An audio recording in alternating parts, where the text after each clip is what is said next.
We now take you to the speaker's platform to present Benjamin Freedman. The Zionists and their co-religionists rule this United States as though they were the absolute monarchs of this country. Now you say, well, that's a very broad statement to make, but let me show what happened while you were, I don't want to wear that out. Let me show you what happened while we were all asleep. I'm including myself with you.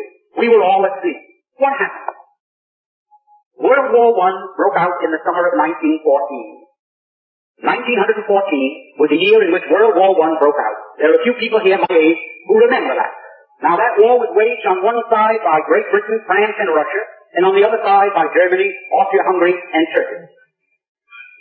What happened? Within 2 years, Germany had won that war. Not alone won it nominally, but won it actually.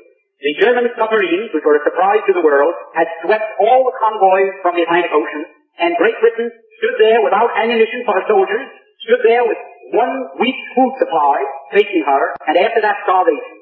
At that time, the French army had mutinied. They lost 600,000 of the flower of the French youth in the defense of Verdun on the Somme. The Russian army was defecting. They were picking up their toys and going home. They didn't want to play war anymore. They didn't like the Tsar. And the Italian army had collapsed. Now, Germany, not a shot had been fired on the German soil. Not an enemy soldier had crossed the border into Germany. And yet, here was Germany offering England peace terms. They offered England a negotiated peace on what the lawyers call a status quo ante basis. That means, let's call the war off and let everything be as it was before the war started. Well, England in the summer of 1916 was considering that. Seriously. They had no choice. It was either accepting this negotiated peace that Germany was magnanimously offering them, or going on with the war and being totally defeated. While that was going on, the Zionists in Germany, who represented the Zionists from Eastern Europe, went to the British War Cabinet, and I'm going to be brief because it's a long story, but I have all the documents to prove any statement that I make if anyone here is curious or doesn't believe what I'm possible. The Zionists in London went to the British War Cabinet, and they said, look here, you can yet win this war. You don't have to give up. You don't have to accept the negotiated peace offered to you now by Germany.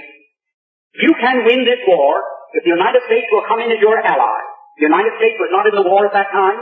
We were fresh, we were young, we were rich, we were powerful. And they told England, we will guarantee to bring the United States into the war as your ally, to fight with you on your side, if you will promise us Palestine after you win the war. In other words, they made this deal. We will get the United States into this war as your ally. The price you must pay us is Palestine after you have won the war and defeated Germany, Austria-Hungary, and Turkey. Now, England had as much right to promise Palestine to anybody as the United States would have to promise Japan to Ireland for any reason whatsoever. It's absolutely absurd that Great Britain, that never had any connection or any interest or any right in what is known as Palestine, should offer it as coin of the realm to pay the Zionists for bringing the United States into the war. However, they made that promise in October of 1916. October 1916. And shortly after that, I don't know how many here remember it, the United States, which was almost totally pro-German, because the newspapers here were controlled by Jews, the bankers were Jews, all the media of mass communications in this country were controlled by Jews, and they were pro-German, because their people, in a majority of cases, came from Germany, and they wanted to see Germany lick the Tsar. The Jews didn't like the Tsar, and they didn't want Russia to win this war. So the German bankers, the German Jews, Kuhn Loeb, and the other big banking firms in the United States refused to finance France or England to the extent of $1. They stood aside and they said, as long as France and England are tied up with Russia, not 1 cent. But they poured money into Germany, they fought with Germany against Russia, trying to lick the Tsarist regime. Now, those same Jews, when they saw the possibility of getting Palestine, they went to England and they made this deal. At that time, everything changed, like the traffic light that changes from red to green, where the newspapers had been all pro-German, where they'd been telling the people the difficulties that Germany was having fighting Great Britain commercially and in other respects. All of a sudden, the Germans were no good. They were villains. They were Huns. They were shooting Red Cross nurses. They were cutting off babies' hands, and they were no good. Well, shortly after that, Mr. Wilson declared war on Germany. The Zionists in London sent these cables to the United States to Justice Brandeis, go to work on President Wilson. We're getting from England what we want. Now you go to work, and you go to work on President Wilson, and get the United States into the war. And that did happen. That's how the United States got into the war. We had no more interest in it. We had no more right to be in it than we have to be on the moon tonight instead of in this room. Now, the war, World War I, in which the United States participated, had absolutely no reason to be our war. We went in there, we were railroaded into it. If I can be vulgar, we were suckered into that war merely so that the Zionists of the world could obtain Palestine. Now, that is something that the people in the United States have never been told. They never knew why we went into World War I. Now, what happened? After we got into the war, the Zionists went to Great Britain, and they said, well, we performed our part of the agreement. Let's have something in writing that shows that you are going to keep your bargain and give us Palestine after you win the war.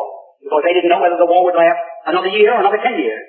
So they started to work out a receipt. The receipt took the form of a letter, and it was worded in very cryptic language so that the world at large wouldn't know what it was all about. And that was called the Balfour Declaration. The Balfour Declaration was merely Great Britain's promise to pay the Zionists what they had agreed upon as a consideration for getting the United States into the war. So this great Balfour Declaration that you hear so much about is just as phony as a $3 bill, and I don't think I can make it more emphatic than that. Now, that is where all the trouble started. The United States was in the war. The United States crushed Germany. We went in there, and it's history, you know what happened. Now, when the war was ended, and the Germans went to Paris, to the Paris Peace Conference in 1919, there were 117 Jews there as a delegation representing the Jews, headed by Bernard Brooke. I was there, I ought to know. Now what happened? The Jews at that peace conference, when they were cutting up Germany and parceling out Europe to all these nations that claimed a right to a certain part of European territory, the Jews said, how about Palestine for us? And they produced, for the first time, to the knowledge of Germans, this Balfour Declaration. So the Germans, for the first time, realized, oh, that was the game. That's why the United States came into the war. And the Germans, for the first time, realized that they were defeated. They suffered this terrific reparations that was brought onto them because the Zionists wanted Palestine. And they were determined to get it at any cost. Now, that brings us up to another very interesting point. When the Germans realized this, they naturally resented it. Up to that time, the Jews had never been better off in any country in the world than they had been in Germany. You had Mr. Rothenau there, who was maybe 100 times as important in industry and finance as Bernard Baruch in this country. You had Mr. Berlin, who owned the two big steamship lines, the North German Lloyd and the Hamburg American line, thank you. You had Mr. Bleichbröder, who was the banker for the Hohenzollern family. You had the Warburgs in Hamburg, who were the big merchant bankers, the biggest in the world. The Jews were doing very well in Germany. No question about that. Now, the Germans felt, well, that was quite a sellout. It was a sellout that I can best compare. Suppose the United States was at war today with the Soviet Union. And we were winning. And we told the Soviet Union, well, let's quit. We offer you peace terms. Let's forget the whole thing. And all of a sudden, Red China came into the war as an ally of the Soviet Union. And throwing them into the war brought about our defeat. A crushing defeat. With a reparation, the likes of which man's imagination cannot encompass. Imagine, then, if we found out that it was the Chinese in this country, our Chinese citizens, who all the time we thought they were loyal citizens working with us, was selling us out to the Soviet Union, and it was through them that Red China was brought into the war against us. How would we feel in the United States against Chinese? I don't think one of them would dare show a face on any street. There wouldn't be lampposts enough convenient to take care of them. Imagine how we would feel. Well, that's how the Germans felt towards these Jews. We've been so nice to them, and from 1905 on, when the first communist revolution in Russia failed, and the Jews had to scramble out of Russia, they all went to Germany, and Germany gave them refuge, and they were treated very nicely.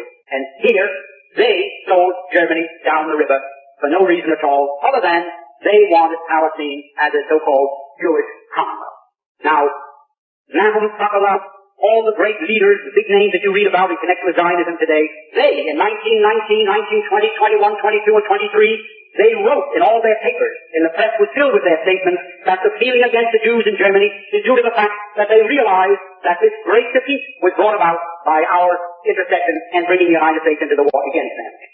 The Jews themselves admitted that. It wasn't that the Germans in 1919 discovered that a glass of Jewish blood tasted better than Coca-Cola or Münchener beer. There was no religious feeling. There was no sentiment against those people merely on account of their religious beliefs. It was all political. It was economic. It was anything but religious. Nobody cared in Germany whether a Jew went home and pulled down the shades and said Shema Yisrael or Our Father. No one cared in Germany any more than they do in the United States. Now this feeling that developed later in Germany was due to one thing, that the Germans held the Jews responsible for their crushing defeat for no reason at all, because World War I was started against Germany for no reason for which they were responsible. They were guilty of nothing, only of being successful. They built up a big navy, they built up world trade. You must remember, Germany, at the time of Napoleon, at the time of the French Revolution, what was the German Reich consisted of 300 small city-states, principalities, dukedoms, and so forth. 300 little separate political entities. And between that time, between the period between Napoleon and Bismarck, they were consolidated into one state. And within 50 years after that time, they became one of the world's great powers. Their navy was rivaling Great Britain. They were doing business all over the world. They could undersell anybody and make better products. And what happened?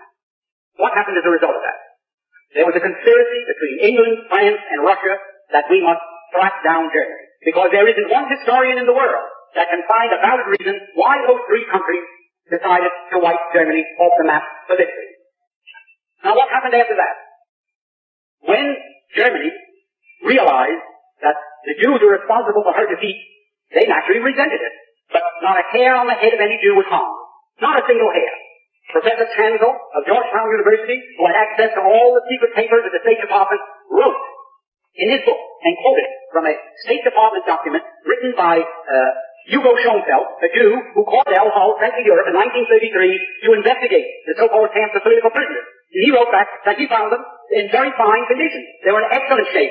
Everybody treated well. And they were filled with communists. Well, a lot of them were Jews, because the Jews happened to be maybe 98% of the communists in Europe at that time. And there were some priests there, and ministers, labor leaders, masons, and others who had international affiliation. Now, the Jews sort of tried to keep the lid on this fact.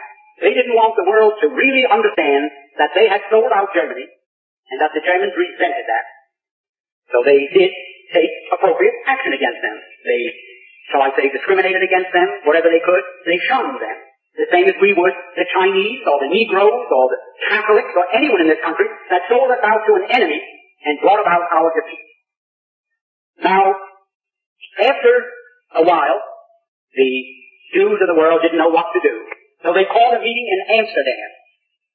Jews from every country in the world attended in July 1933. And they said to Germany, you fire Hitler, and you put every Jew back into his former position, whether he was a communist, no matter what he was. You can't treat us that way. And we, the Jews of the world, are calling upon you and serving this ultimatum upon you. Well, the Germans told them, you can imagine. So what did they do? They broke up. And Samuel Untermeyer, if the name means anything to people here, you want to ask a question? Well, I don't want to go by what they were called. We're now using English words, and what they were called in Germany is not very material, but they were communists because in 1917, the communists took over Germany for a few days. Rosa Luxemburg and Karl Liebknecht and a group of Jews in Germany took over the government for 3 days. In fact, when the Khazars ended the war, he fled to Holland because he thought the communists were going to take over Germany as they did Russia, and that he was going to meet the same fate that the Tsar did in Russia. So he left and went to Holland for safety, for security. Now, at that time, when the communist threat in Germany was quashed, it was quiet. The Jews were working still, trying to get back into their former status, and the Germans fought them in every way they could without hurting a hair on anyone's head. The same as one group, the prohibitionists, fought the people who were interested in liquor, and they didn't fight one another with pistols. They did it every way they could. Well, that's the way they were fighting the Jews in Germany. And at that time, mind you, there were 80 to 90 million Germans, and there were only 460,000 Jews. Less than 1/2 of 1% of the population of Germany were Jews. And yet, they controlled all the press, they controlled most of the economy, because they had come in and with cheap money, you know the way the mark was devalued, they bought up practically everything. Well, In 1933, when Germany refused to surrender, mind you, to the World Conference of Jews in Amsterdam, they broke up, and Mr. Untermeyer came back to the United States, who was the head of the American delegation and the president of the whole conference, and he went from the steamer to ABC and made a radio broadcast throughout the United States in which he said, the Jews of the world now declare a holy war against Germany. We are now engaged in a sacred conflict against the Germans, and we are going to starve them into surrender. We are going to use a worldwide boycott against them that will destroy them because they are dependent upon their export business. And it is a fact that 2/3 of Germany's food supply had to be imported. And it could only be imported with the proceeds of what they exported, their labor. So if Germany could not export, 2/3 of Germany's population would have to starve. There just was not enough food for more than 1/3 of a population. Now, in this declaration, which I have here, it was printed and a whole page, in the New York Times on August 7th, 1933, Mr. Samuel Untermeyer boldly stated that this economic boycott is our means of self-defense. President Roosevelt has advocated its use in the NRA, which some of you may remember, where everybody was to be boycotted unless they followed the rules laid down by the New Deal, which of course was declared unconstitutional by the Supreme Court at that time. Nevertheless, the Jews of the world declared a boycott against Germany, and it was so effective that you couldn't find one thing in any store anywhere in the world with the word made in Germany on it. In fact, an executive of the Woolworth Company told me that they had to dump millions of dollars worth of crockery and dishes into the river, that their stores were boycotted. If anyone came in and found a dish marked made in Germany, they were ticketed with signs, Hitler, murder, and so forth, and like something like these sit-ins that are taking place in the South. R.H. Macy, which is controlled by a family called Strauss, who also happen to be Jews, a woman found stockings there, which came from Chemnitz, marked made in Germany. Well, they were cotton stockings. They may have been there 20 years, because since I've been observing women's legs in the last 20 years, I haven't seen a pair with cotton stockings on them. So Macy, I saw Macy boycotted with hundreds of people walking around with signs, murderers, Hitlerites, and so forth. Now, up to that time, not one hair of any Jew had been hurt in Germany. There was no suffering, there was no starvation, there was no murder, there was nothing. Now, that, naturally, the Germans said, why, who are these people to declare a boycott against us and throw all our people out of work and our industries come to a standstill? Who are they to do that to us? And they naturally resented it. Certainly they painted swastikas on stores owned by Jews. Why did the Germans go in and give their money to a storekeeper who was part of a boycott, who was going to starve Germany into surrender into the Jews of the world, who were going to dictate who their premier or chancellor was to be? Well, it was ridiculous. That continued for some time. And it wasn't until 1938 when a young Jew from Poland walked into the German embassy in Paris and shot one of the officials that the Germans really started to get rough with the Jews in Germany. And you found them then breaking windows and having street fights and so forth. Now, for anyone to say that, I don't like to use the word anti-Semitism because it's meaningless, but it means something to you still, so I'll have to use it. The only reason that there was any feeling in Germany against Jews was that they were responsible, number one, for World War I, number two, for this worldwide boycott, and number three, did I say for World War I, they were responsible for the boycott and also for World War II. Because after this thing got out of hand, it was absolutely necessary for the Jews and Germany to lock horns in a war to see which one was going to survive. In the meanwhile, I had lived in Germany, and I knew that the Germans had decided Europe is going to be Christian or communist. There is no in-between. It's going to be Christian or it's going to be communist. And the Germans decided, we're going to keep it Christian if possible. And they started to rearm. And their intention was, by that time, the United States had recognized the Soviet Union, which they did in November 1933. The Soviet Union was becoming very powerful, and Germany realized, well, our turn is going to come soon unless we are strong. The same as we in this country are saying today, our turn is going to come soon unless we're strong, and our government is spending $83 or $84 billion of your money for defense, they say. Defense against who? Defense against 40,000 little Jews in Moscow that took over Russia and then, in their devious ways, took over control of many other governments of the world. Now, for this country to now be on the verge of a third world war from which we cannot emerge a victor is something that staggers my imagination. I know that nuclear bombs are measured in terms of megabombs. A megabomb is a term used to describe 1 million tons of TNT. 1 million tons of TNT is a megabomb. Now, our nuclear bomb had a capacity of 10 megabombs. 10 million tons of TNT. That was when they were first developed, 5 or 6 years ago. Now, the nuclear bombs that are being developed have a capacity of 200 megabombs. And God knows how many megabombs, the nuclear bombs that the Soviet Union has, have a capacity. So, what do we face now? If we trigger a world war that may develop into a nuclear war, humanity is finished. And why will it take place? It will take place because Act 3, the curtain goes up on Act 3. Act 1 was World War I. Act 2 was World War II. Act 3 is going to be World War III.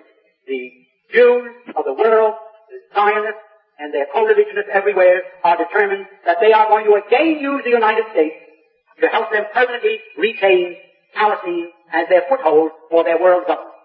Now that is just as true as I'm standing here, because not alone have I read it, but many here have read it, and it's known all over the world. Now going to do. The life you save may be your son. Your boys may be on their way to that war tonight, and you don't know it any more than you knew that in 1916 in London, the Zionists made a deal with the British War Cabinet to send your sons to war in Europe. Did you know it at that time? Not a person in the United States knew it. You weren't permitted to know it. Who knew it? President Wilson knew it. Colonel House knew it. Others knew it. Did I know it? I had a pretty good idea of what was going on. I was liaison to Henry Morgenthau Sr. in the 1912 campaign when President Wilson was elected. And there was talk around the office there. I was confidential man to Henry Morgenthau Sr., who was chairman of the Finance Committee, and I was liaison between him and Rollo Wells, the treasurer. So I sat in these meetings with President Wilson at the head of the table and all the others, and I heard them drum into President Wilson's brain the graduated income tax and what has become the Federal Reserve, and also indoctrinate him with the Zionist movement. And Justice Brandeis and President Wilson were just as close as the two fingers on his hand. And President Woodrow Wilson was just as incompetent when it came to determining what was going on as a newborn baby. And that's how they got us into World War I, why we all slept. Send our boys over there to be slaughtered for what? So the Jews can have Palestine as their commonwealth. They fooled you so much that you don't know whether you're coming or going. Now any judge, when he charges a jury, says, gentlemen, any witness that you find has told a single lie, you can disregard all his testimony. That is correct. I don't know from what state you come, but in New York State, that is the way the judge addresses a jury.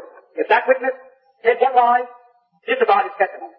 Now, what are the facts? The Jews, I call them Jews to you because they're known as Jews. I don't call them Jews. I refer to them as so-called Jews because I know what they are. If Jesus was a Jew, there isn't a Jew in the world today. And if those people are Jews, certainly our Lord and Savior was not one of them. And I can prove that. Now what happened? The Eastern European Jews, who form 92% of the world population of those people who call themselves Jews, were originally Khazars. They were a warlike tribe that lived deep in the heart of Asia. And they were so warlike that even the Asiatics drove them out of Asia into Eastern Europe. And to reduce this, so you don't get too confused about the history of Eastern Europe, they set up this big Khazar kingdom. 800,000 square miles. Only, there was no Russia, there were no other countries, and the Khazar kingdom was the biggest country in all Europe. So big and so powerful that when the other monarchs wanted to go to war, the Khazars would loan them 40,000 soldiers. That's how big and powerful they were. Now, they were phallic worshippers. Which is filthy. I don't want to go into the details of that now. It was their religion, the way it was the religion of many other pagans or barbarians elsewhere in the world. Now the king became so disgusted with the degeneracy of his kingdom that he decided to adopt a so-called monotheistic faith, either Christianity, Islam, the Muslim faith, or what is known today as Judaism, really Talmudism. So, like spinning a top, he said, eeny, meeny, miny, mo, and he picked out so-called Judaism. And that became the state religion, and he sent down to the Talmudic schools of Tel Aviv and Surat, and brought up thousands of these rabbis with their teaching, and he opened up synagogues and schools in his kingdom of 800,000 people, 800,000 square miles, and maybe 10 to 20 million people, and they became what we call Jews. There wasn't one of them that ever had an ancestor that ever put a toe in the Holy Land, not alone in Old Testament history, but back to time, the beginning of time. Not one of them. And yet they come to the Christians and they ask us to support their armed insurrection in Palestine by saying, well, you want to certainly help repatriate God's chosen people to their promised land, their ancestral homeland. We gave you one of our boys as your Lord and Savior. You now go to church on Sunday and kneel, and you worship a Jew, and we are Jews. Well, they were pagan Khazars who were converted just the same as the Irish. And it's just ridiculous to call them people of the Holy Land, as it would be. There are 54 million Chinese Muslims. 54 million. And Muhammad only died in 620 AD, so in that time, 54 million Chinese have accepted Islam as their religious belief. Now imagine in China, 2,000 miles away from Arabia, where the city of Mecca is located, where Muhammad was born, imagine if the 54 million Chinese called themselves Arabs. Imagine. Why, you'd say they're lunatics. Any man that believes that those 54 million Chinese are Arabs must be crazy. All they did was adopt as a religious faith a belief that had its origin in Mecca, in Arabia. The same as the Irish. When the Irish became Christians, nobody jumped then in the ocean and imported from the Holy Land a new crop of inhabitants that were Christians, that Christian flesh and blood. They weren't different people. They were the same people, but they had accepted Christianity as their religious faith. Now these pagans, these Asiatics, these Turco-Finns, they were a Mongoloid race who were forced out of Asia into Eastern Europe. They likewise, because their king took the faith, the Talmudic faith, they had no choice. Just the same as in Spain. If the king was Catholic, everybody had to be a Catholic. If not, they had to get out of Spain. So everybody, they lived on the land, just like the trees in the bushes. The human being belonged to the land under their feudal system. So they all became what we call today Jews. Now imagine how silly it was for the Christians, for the great Christian countries of the world to say, we are going to use our power, our prestige, to help repatriate God's chosen people to their ancestral homeland, their promised land. Now, could there be a bigger lie than that? Could there be a bigger lie than that?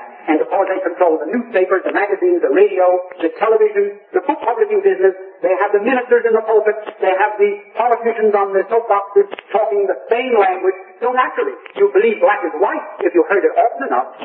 You wouldn't call black black anymore, you'd start to call black white, and nobody could blame you.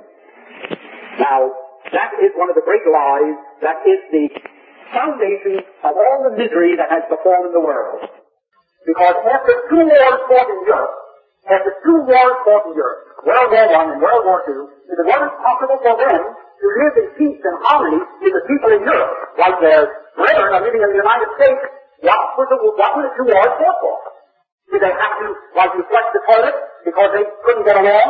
Did they have to say, well, we're going back to our homeland, and you Christians help us? I can't understand yet how the Christians in Europe could have been that dumb, because every theologian, every history teacher knew the things that I'm telling you. But they naturally bribed them, shut them up with money, shut them out with money. And now, I don't care whether you know all this or not. It doesn't make any difference to me whether you know all these facts or not. But it does make a big difference to me. I've got, in my family, boys that will have to be in the next war. And I don't want them to go and fight and die like they died in Korea, like they died in Japan, like they died all over the world. For what? To help crooks hold on to what they stole from innocent people who had been in peaceful possession of that land, those farms, those homes, for hundreds and maybe thousands of years? Is that why the United States must go to war? Because the Democratic Party wants New York State, the electoral vote, Illinois, the electoral vote, and Pennsylvania, the electoral vote, which are controlled by the Zionists and the coalitionists, the balance of power. In New York City, there are 400,000 members of the Liberal Party, all Zionists and their coalitionists. And New York State went for Kennedy by 400,000 votes. Now, I don't blame Mr. Kennedy. I'm fond of Mr. Kennedy. I think he's a great man.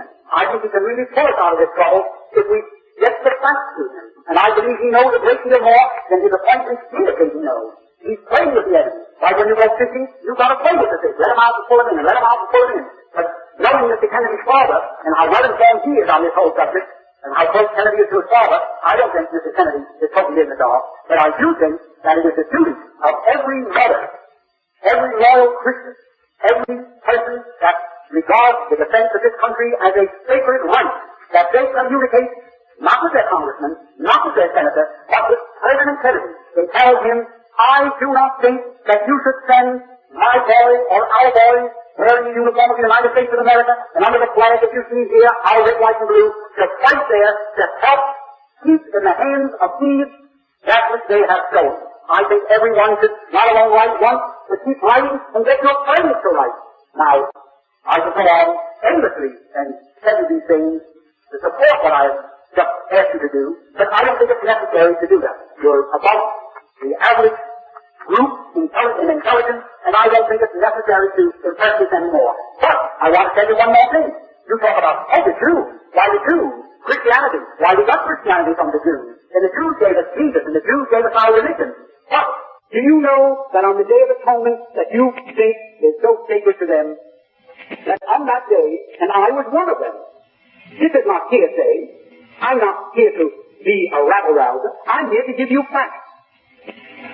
When on the Day of Atonement you walk into a synagogue, the very first prayer that you recite, you stand, and it's the only prayer for which you stand, and you repeat 3 times a short prayer, the Kal Nidra. You enter into an agreement with God Almighty that any oath, vow, or pledge that you may make during the next 12 years, the 12 months, any oath, vow, or pledge that you may take during the next 12 months shall be null and void. The oath shall not be an oath. The vow shall not be a vow. The pledge shall not be a pledge. They shall have no force and effect, and so forth and so on.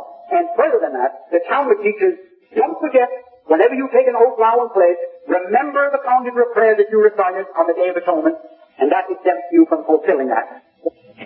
How much can you depend upon their loyalty? You can depend upon their loyalty as much as the Germans depended upon it in 1916. And we're going to suffer the same fate that Germany suffered, and for the same reason.